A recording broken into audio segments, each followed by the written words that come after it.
No, I'm not going to leave you hanging because we do have chapter 38 of Jane Eyre. What did our sister girl Jane do?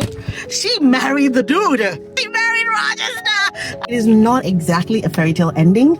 I mean, hear me out. Maybe for Rochester it's a fairy tale ending because sister girl Jane is the one with all the money. She is the one who is lit. Can we say Rochester is a gold digger? Okay, sorry. The thing is, this wedding was even more shotgun than the one Rochester had tried to push through, right?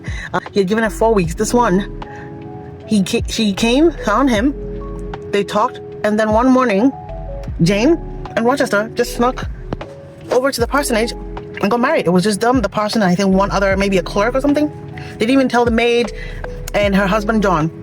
They didn't tell Leo or John. They just snuck off and got married. And it was quiet, it was calm, and it was peaceful.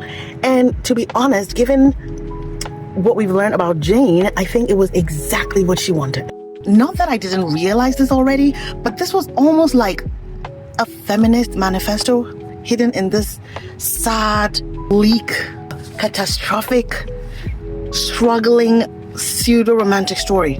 Jane started the chapter with, Reader, I married him. You have to understand that words mean things, of course, right?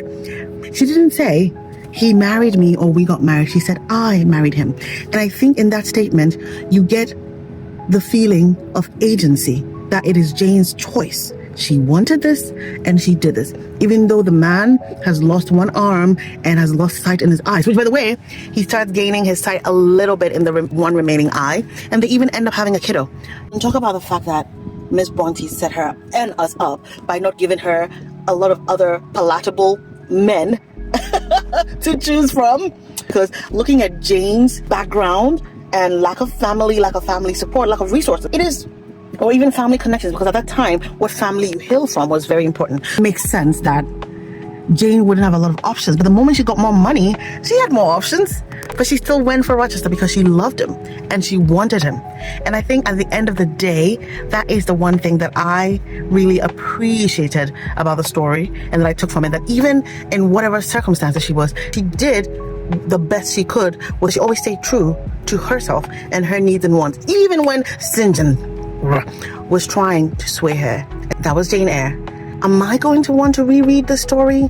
Probably not.